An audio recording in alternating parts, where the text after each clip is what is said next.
Lance Russell was born on March 18, 1926 and died on October 3, 2017.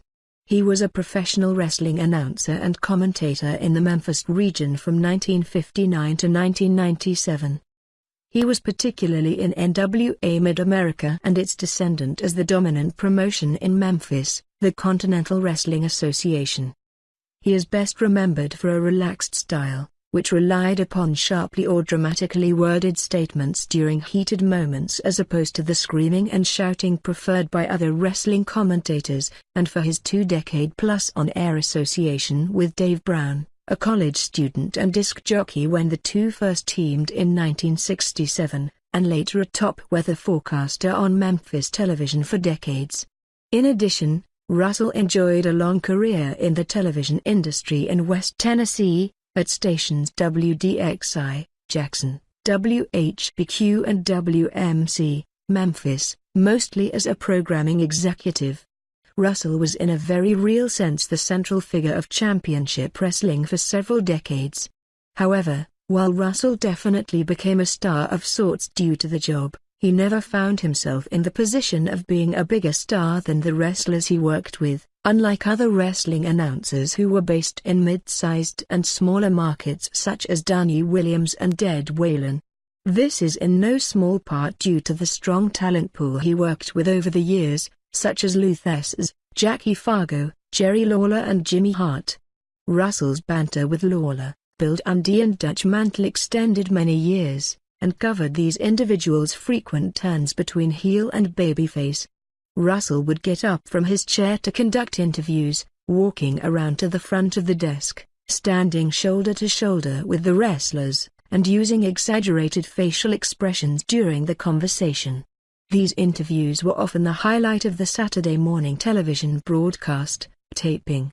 Russell also literally rang a bell to begin matches, in addition to pounding it loudly in futile attempts to halt out-of-control melees in the ring. Russell was nicknamed Banana Nose by many of Memphis heel wrestlers over the years, starting with Lawler. Like with Ric Flair in the Mid-Atlantic territory during the late 1970s and early 1980s, the size and shape of his nose became a frequent conversation point for heels during promos. Russell was able to enjoy a strong run from the late 1970s to the mid-1980s working with Hart, who was in the unique position of being the promotion's top heel in spite of not actually being a wrestler.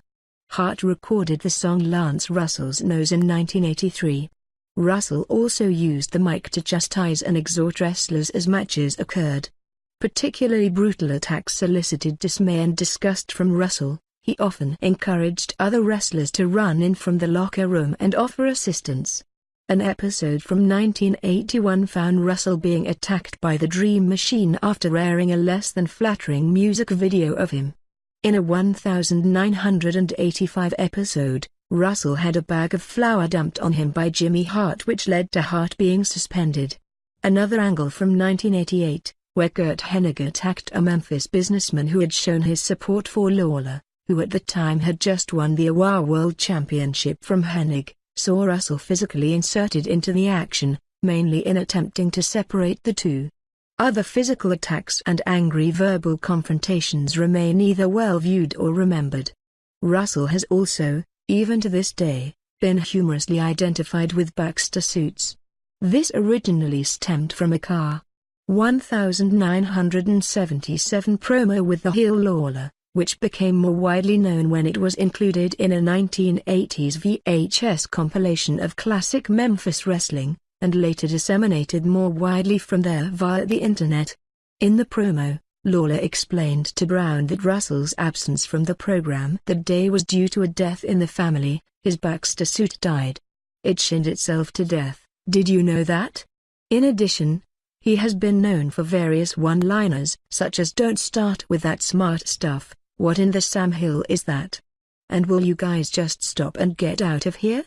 Usually delivered in the course of trying to restore order in the TV studio following an angle or melee. Russell and Brown switched together from WHBQ to WMC in 1977 at Lawler's urging, Shortly after, Jerry Jarrett split with Nick Gulas and the Mid-America promotion and began producing a wrestling program on WMC. After Russell left Memphis for World Championship Wrestling in 1989, Brown continued as the host of the wrestling program, frequently teamed with Corey McLean and demonstrating a style similar to Russell. Russell was also the ring announcer and play-by-play announcer for Monday night matches at the Mid-South Coliseum.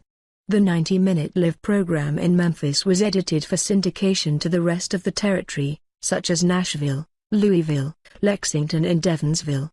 Russell would also tour the circuit occasionally over the years and cut promos at house shows for those markets. However, Jackson and Tupelo are within the viewing area of Memphis television stations, so an hour-long program of arena matches was produced to air in those markets, in order to maintain kayfabe and still promote house shows in those areas. Russell also live announced taped house show matches from Tupelo during the late 1970s, during an era when taping house shows outside of the home arena was unheard of in many wrestling promotions. This had the historic consequence of allowing the original Tupelo concession stand brawl in 1978 to be preserved on tape, as well as other unique moments such as a tug-of-war between Josler Duck and numerous members of the audience. The videos offer strong evidence of Russell's work with live play-by-play, as well as his versatility in various announcing roles and situations. The tape of the concession stand brawl shows Russell signing off from the broadcast as the wrestlers move away from the ring, followed by the sound of Russell's voice on a dark screen, as he hurriedly instructs the cameraman to turn his camera back on and turn it around in the crow's nest position they were taping from, located directly above the concession stand. Outside of numerous clips found on YouTube and similar places, examples of Russell's work in Memphis wrestling are shown in the 1989 documentary, I'm From Hollywood. He is also interviewed in regards to the film's primary subject, Andy Kaufman. Russell appears in the 1999 Kaufman biographical film Man on the Moon as the Memphis ring announcer. The play-by-play announcer role was given to Jim Ross, the longtime Mid-South/UWF, WCW and WWF announcer. Russell's original commentary of the Lawler-Kaufman match can be found on the WWE home video DVD release Greatest Wrestling Stars of the 80s, as part of the profile of Lawler. Russell made his debut in World Championship Wrestling on the March 11, 1989 edition of NWA Worldwide Wrestling alongside Ross. He left WCW in 1992 and returned to Memphis Wrestling, paired once again with Brown and or McLean. He also worked as an announcer for Smoky Mountain Wrestling toward the end of their existence.